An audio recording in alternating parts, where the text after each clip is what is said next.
días, buenas tardes o noches, según la hora a la que usted me esté viviendo. Soy Moisés Martínez y está en Tierra Mestiza.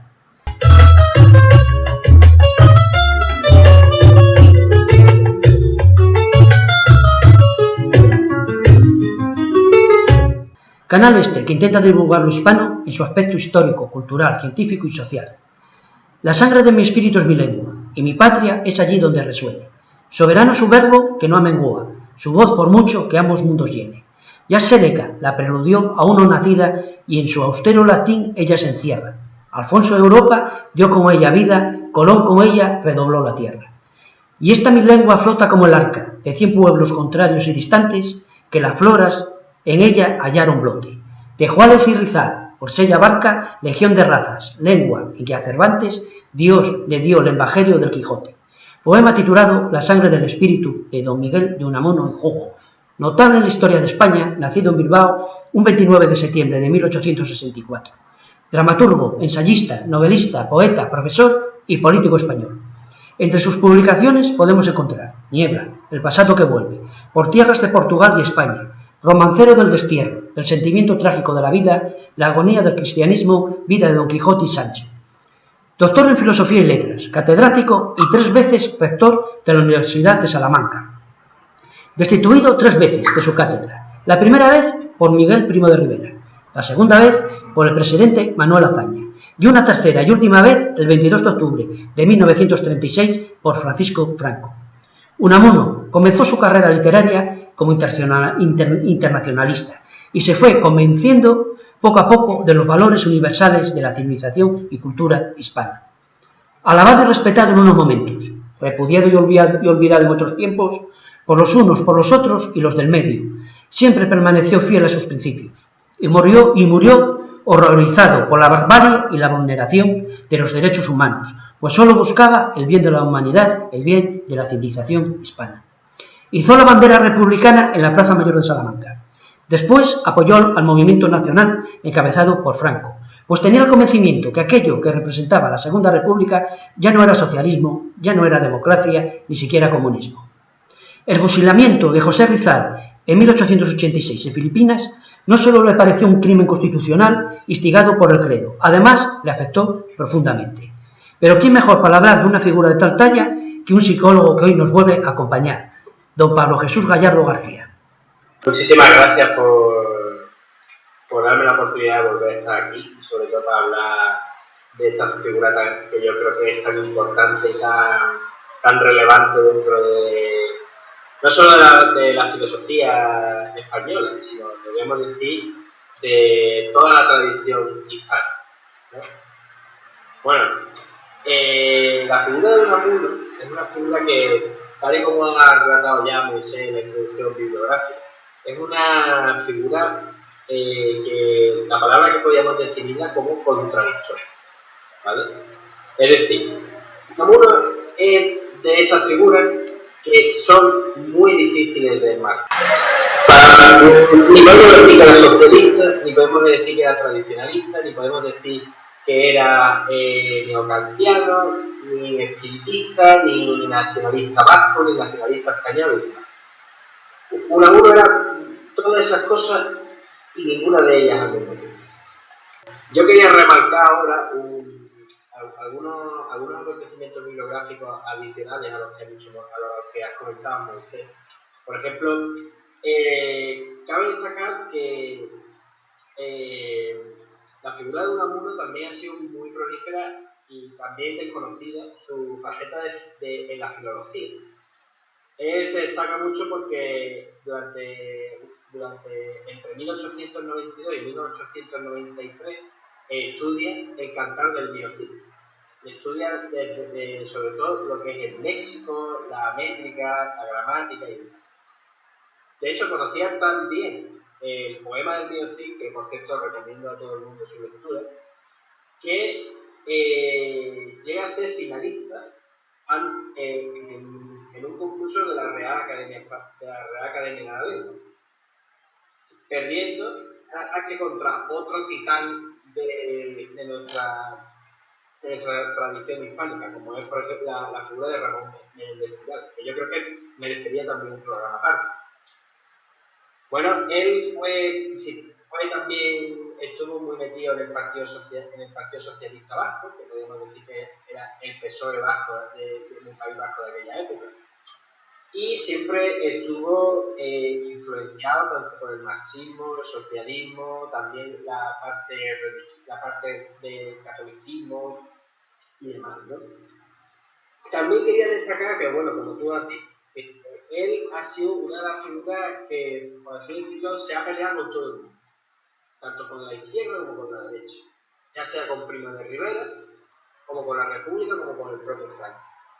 Es una figura, hemos dicho, que es extremadamente contradictoria y no solamente lo vemos en su vida, sino también en su obra, ¿vale? Bueno, ya entrando un poco en materia de su obra,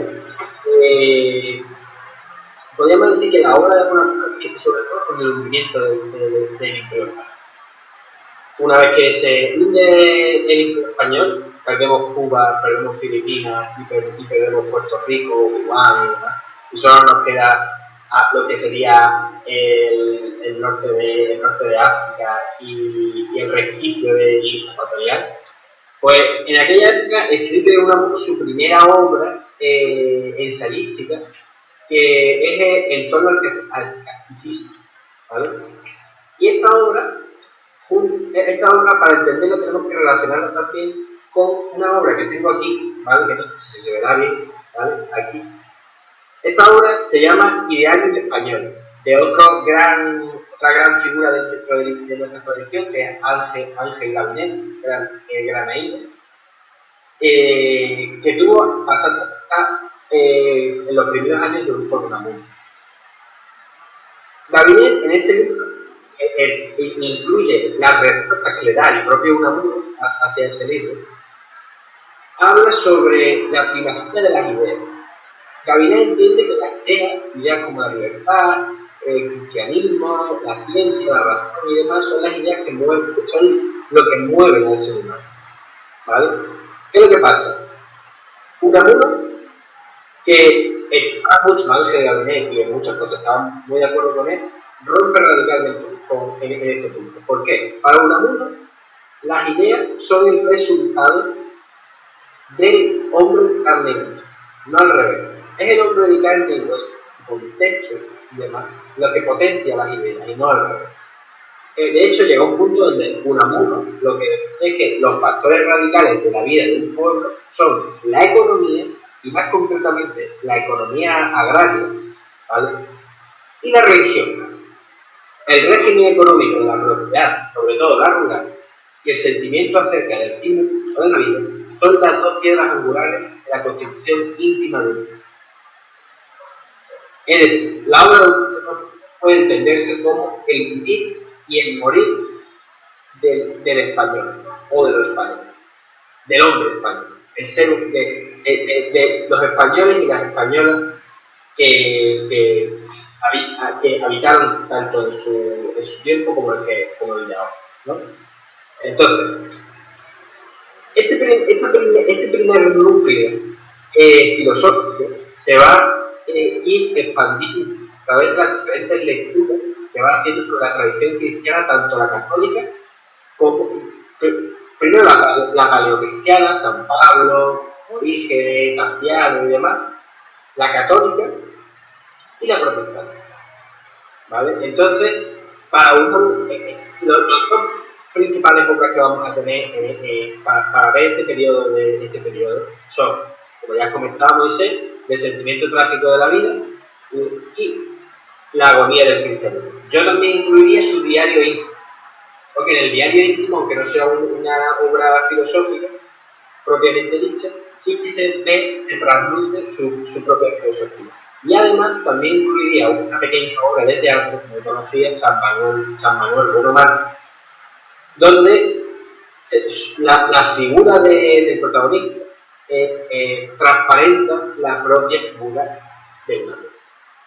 ¿Vale? Entonces, en todas estas obras, ¿qué nos dice? Pues para Unamuno es un vitalista, principalmente, pero un vitalista alejado de lo que podría ser Henry Bergson, Nietzsche, y alejado también de lo que podría ser el existencialismo de Sartre o de Hegel. Para Unamuno, siguiendo Spinoza, toda la realidad se basa en el ser. Y el ser, y sobre todo en el permanecer siempre. Es decir, el ser permanente. Pero no el ser permanente como algo abstracto, sino concreto. Es decir, cada uno de todas las entidades que vemos en el mundo, nosotros mismos también, tenemos hambre de persistir, de seguir existiendo. Viendo en este permanecer ser, emerge lo que él llamaría el ser persona. Es decir, cada uno está incluido. No entendido como el sujeto abstracto de Kant o el ideal absoluto de Hegel, sino la persona, la carne, el hueso, la memoria, los sentimientos. Entonces, ¿qué es lo que pasa? A Unamuno, ¿vale? La base de la personalidad es el hambre de inmortalidad. Cada uno de nosotros somos conscientes de nuestra propia existencia y lo que queremos es persistir en eso. Queremos seguir viviendo. De hecho, por eso para Unamuno y para muchos filósofos el gran problema del hombre es la muerte. ¿Y cómo afrontamos la muerte? Y ahí ya viene el tema de la religión, el nacionalismo, las ideologías políticas y incluso la ciencia médica y demás, ¿no? Es la muerte. La muerte como un gran problema, como gran frontera filosófica en lo que es nuestra propia constitución humana, ¿vale? Entonces, además de este ser persona, también estaría el ser obra, es decir, la obra que nosotros dejamos, los ensayos que publicamos, los libros que escribimos, las obras de arte que realizamos, lo que dejamos en los demás. Es decir, son extensiones de nuestra existencia que van más allá de nuestra propia corporalidad, ¿vale? Y remarcar que para Unamuno el ser persona y el ser obra es intrínsecamente social. Es decir, nosotros somos nuestra individualidad, pero también necesitamos a los demás para ser como individuos, ¿vale? Entonces, ¿qué es lo que pasa? Dentro de este hambre de inmortalidad, esta persistencia de la persona y demás, Unamuno ¿qué encuentra? Unamuno encuentra la respuesta de Cristo. Profundiza en la figura de Cristo desde la tradición católica. También lo examina de la protestante y desde la ortodoxia oriental. Pero para Unamuno, ahí está el punto intermedio que sería el catolicismo. El punto intermedio entre una teología al estilo oriental y una moral al estilo protestante. Ese es el punto intermedio que Unamuno. Y para Unamuno, el catolicismo es una síntesis entre nuestra hambre de inmortalidad y lo que nos dice nuestra razón. La razón sería, al fin y al cabo, para Unamuno el gran disolvente de todas nuestras esperanzas. ¿Qué es lo que pasa? Que la doctrina católica, para Unamuno, toda doctrina que vaya sobre precisamente la constitución del hombre, es una síntesis inacabada, una síntesis insatisfecha. Unamuno es un cineísta, que se le llama. ¿Qué es ser cineísta? Pues que para él, al igual que Kierkegaard, que es su gran referente, el filósofo holandés, no vale ninguna prueba racional sobre la existencia de Dios. Para Unamuno, el Dios que hablaba Aristóteles, Santo Tomás, Spinoza, Hegel y demás, un Dios muerto, un Dios idea, un Dios nada. Es decir, un Dios que para él no le vale. Es lo que quiere un Dios personal, que se preocupe por nosotros. Es decir, el propio Dios de la propia tradición cristiana. Un Dios que se acerca a la humanidad. O sea, en el puro sentido teísta de la palabra. ¿Vale? Entonces, es por ello que Unamuno se le ha calificado en muchas ocasiones, y de hecho él mismo lo decía, que era un anarquista. Era anarquista de espíritu. Él decía, de hecho, el cristianismo era lo más anarquista que existía. Que, de hecho, se lo decía Ángel Gabilondo también, que el ideal cristiano, la idea de cristianismo social y demás, es totalmente errónea y que no ha existido nunca. Que el ser cristiano es algo puramente individual, porque es el afrontarse ante la muerte, ante el fin de nuestra existencia. ¿Vale? Pero claro, nuestra individualidad conlleva también nuestra presencia en el ente social. Entonces ahí salen las grandes contradicciones que Unamuno examina tanto en la doctrina católica como en la tradición herénica y en la tradición judaica de la que viene el cristianismo. Entonces, ya un poco completando, toda esta filosofía, ¿vale? Toda esta concepción del mundo, o esta cosmovisión, como podríamos llamarlo, ¿cómo se refleja en lo que a nosotros nos atañe, que es el tema de la hispanidad, en la esencia del español, ¿no? Pues, bueno, volviendo un poco, tenemos que remarcar, como de antes, ¿no? Que Unamuno empieza su etapa filosófica, su etapa política, más conocida, con el hundimiento del imperio. Entonces, al hundirse el imperio, llega un gran debate, que es el debate entre el españolismo, podríamos decir, y el europeo. Ahí ya se mete con Ortega. Para Unamuno, como para Ángel Gabinet, la técnica europea, la ciencia en su referencia, él no demonizaba la técnica, sino demonizaba la técnica, ¿vale? Pero también veía que Europa también tenía cosas horribles, ¿vale? Estamos hablando de principios de la Primera Guerra Mundial y hasta el principio de la Guerra Civil. Entonces, ¿qué es lo que pasa? Unamuno ve que España debe de volver a examinar lo que él llama su intrahistoria. ¿Qué es la intrahistoria? Muy sencillo. Es todos aquellos episodios humanos que la historia no relata. Es decir, la historia de cada uno de nosotros, de la gente que no importamos tanto, para los historiadores, ¿no? Es decir, pues eso, la historia de los ganaderos, de los obreros, de todo. Esta historia de subterránea que hay sobre la historia que vemos en los clásicos de la historia. Entonces, él ve, por ejemplo, una de las esencias del carácter español y de la historia española es la geografía. Es decir, la geografía ha determinado para mucho de toda nuestra evolución cultural que hemos tenido a lo largo de la historia universal. Cabe destacar su famoso ensayo sobre Quijote y Sancho Panza, donde ahí ve Unamuno, las dos grandes, o sea, son dos figuras, sí, pero en una, ¿no? La gran obra representante del espíritu español, ¿vale? Y bueno, yo quería destacar una cosa, que Unamuno, cuando hizo su tesis doctoral, pues lo hizo sobre la lengua y la raza vasca, ¿vale?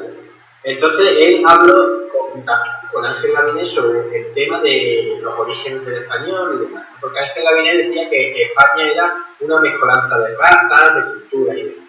Mientras que Unamuno decía que la población española es un conjunto biológico, prehistórico y primordial, en la que la influencia de los pueblos conquistados es mínima y superficial. Esto, en parte, quitando el término pseudocientífico de raza, ¿vale? Esto en parte es cierto, porque si por ejemplo examinamos los estudios genéticos más recientes sobre la península ibérica, vemos que la mayoría de nuestros genes provienen de poblaciones prehistóricas y que tanto fenicios, griegos, romanos, visigodos, árabes y demás tuvieron un influjo genético limitado, bastante limitado, ¿no? Entonces esto más o menos podría encajar un poco una muda. Os recomiendo mucho que si buscáis en Google genética de la península ibérica, os va a salir lo más probable un artículo de Science que es muy bueno y que recomiendo, es muy interesante y muy bueno y que recomiendo.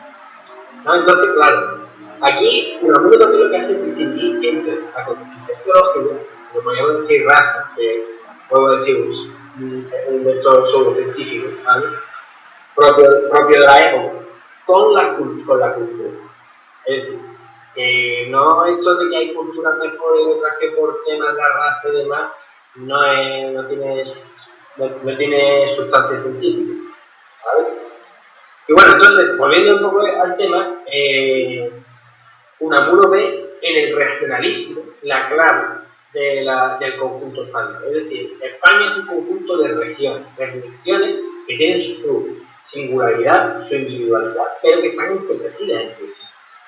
Es decir, la historia del País Vasco, la historia del País de Navarra, la historia de Andalucía, la historia de Galicia y de cualquier otra región no se puede entender por separado, sino entenderla en conjunto. Es decir, Cataluña Cataluña sin España no es entendible. Pero también hay que, es decir, España sin Cataluña tampoco es comprensible. Y con cualquier otra región, Andalucía, Navarra, me da igual, cualquiera. ¿Vale?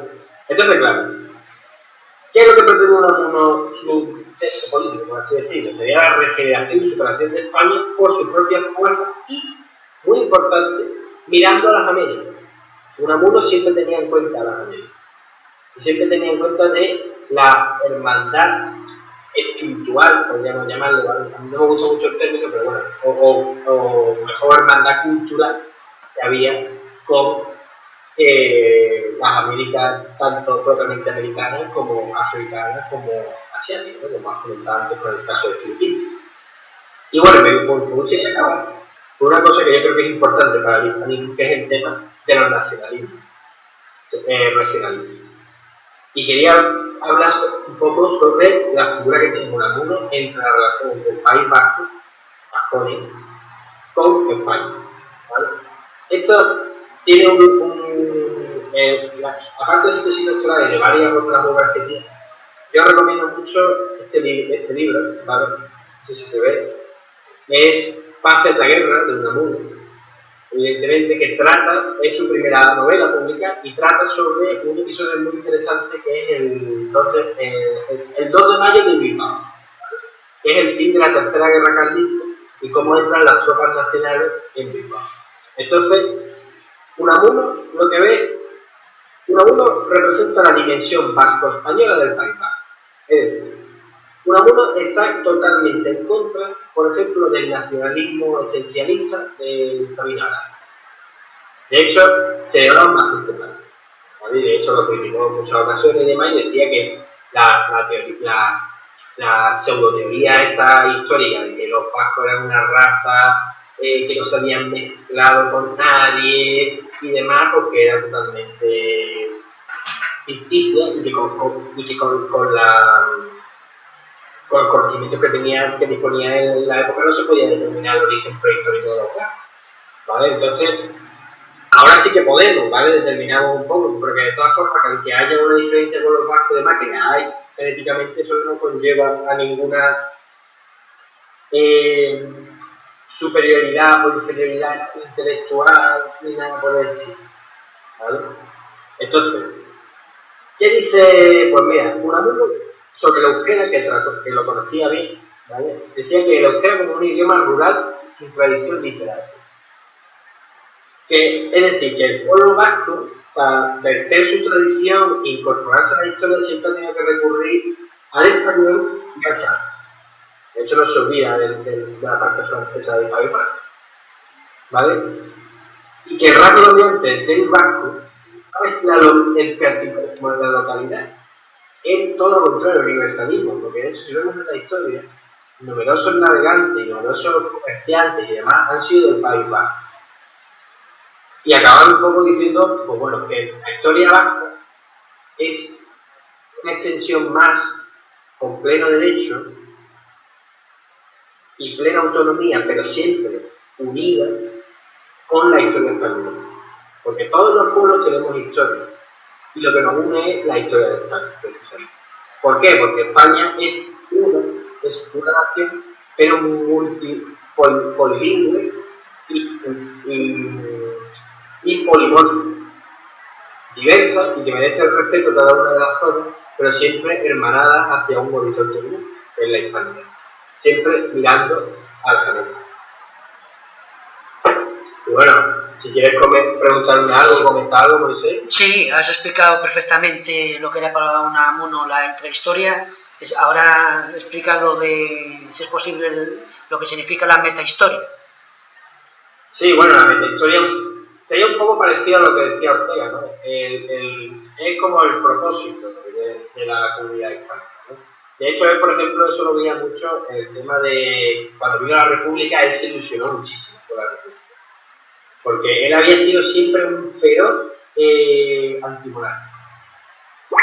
Sea de derecha o izquierda, no lo vamos a entrar en eso. Era un feroz antimonárquico. De hecho, detestaba a la monarquía de Alfonso III. Y detestaba a Primo de Rivera. Lo detestaba. De hecho, por eso estuvo en el destierro, que le perdonaron el destierro y él mismo se autoexigió a Francia, ¿no? Y también lo ve con cuando se alza el bando sublevado. Él veía, porque a ver, hay una cosa que tenemos que entender. El bando sublevado, hay un periodo de antes del Franco y después del Franco. El bando sublevado era diferente justo cuando antes de que Franco tomase el poder. Entonces, claro, Unamuno veía en el bando sublevado una forma por la que instaurar el orden, hacer una regeneración de España y demás, porque hay que reconocer que, por ejemplo, la República, yo por ejemplo lo considero una persona cristiana, pero reconozco continuamente que la Segunda República, sobre todo al final, era un desastre. Era un desastre en todos los temas.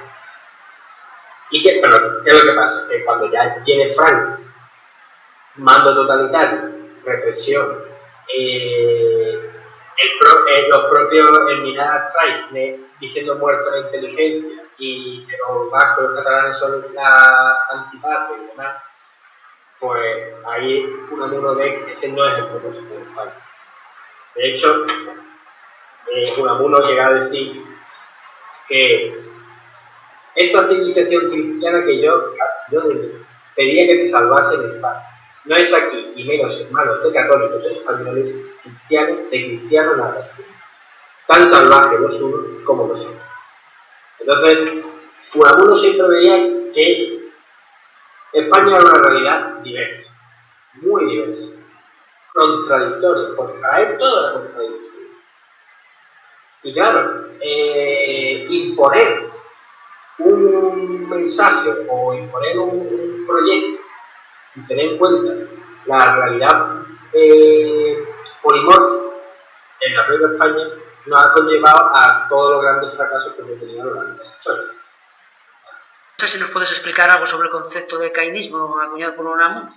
Sí, bueno, de hecho el cainismo era básicamente lo que el propio dice, ¿no? El tema de Caín y Abel, de cómo se ha destruido las fuerzas internas de España y con lo que tú referías, pues Unamuno siempre ha sido una persona siempre fue muy apegado, por ejemplo, al tema agrario, al tema rural, ¿no? Entonces ahí, de hecho, en lo que numerosos gentes de Francia, como Agrense, Campeche, Burgar, Lutal y demás, como es la zona rural de España y más de aquella época, Unamuno veía que era la esencia de España, que era la intrahistoria, en contra de la superficialidad y demás que veía en el tema de las grandes ciudades en las que se manejó, ¿no? De la confrontación que has mencionado de Millán Astray, ya me has dicho la versión inglesa, la de Hugh Thomas, pero es que existe otra versión, la de Severiano Delgado, que hay una foto que al terminar la reunión estaba Miguel Unamuno dándose la mano con Millán Astray, sí. Que parece ser que no hubo, que sí, hubo confrontación, pero que no acabaron. Sí, también tenemos que entender la posición de Unamuno. Unamuno estaba al lado, hay mucha controversia con eso, luego reconozco que Unamuno estaba rodeado de militares y después el propio si no recuerdo mal fue incluso el propio Franco el que estuvo también muy pendiente del tema de Unamuno y acabó arrestado domiciliarmente. Entonces Unamuno, la figura de Unamuno en este aspecto, yo creo que ya el 3 se pasó de esa. Yo no comparto la figura para nada de la Strike, pero se pasó de dicho cuando dijo, por ejemplo, el tema de anti-España, de los catalanes vascos, muertos de inteligencia y demás, ¿no? Entonces, pero sí que es verdad lo que tú dices, que hay diferentes versiones de cómo se cuenta y demás, ¿no? Pero bueno, yo creo que no era tan dramático a lo mejor, pero tampoco creo que fuese engañoso. Bueno, Pablo, ¿qué decirte? Muchas gracias. Sabes que tienes ahí tu casa para ilustrarnos con aquello que desees. No, ya ves, bueno, pues yo siempre lo agradezco mucho. Y nada, a ver si nos animamos a hacer. Pues mira, de Ángel Gabiné me gustaría hacer alguno, que es también de andaluz y demás, entonces me gustaría, ¿no? Pues nada, yo te recojo el guante. Y lo haremos. del texto Moisés. Pues muchas gracias, y muchas gracias a todos los oyentes y a todos los que nos ven. Así que nada. Ahora me toca despedirme a mí de todos ustedes, enormemente agradecido por estar ahí y prestarnos un poco de su atención y de su valioso tiempo. Nos vemos en el próximo vídeo, un abrazo y hasta la siguiente.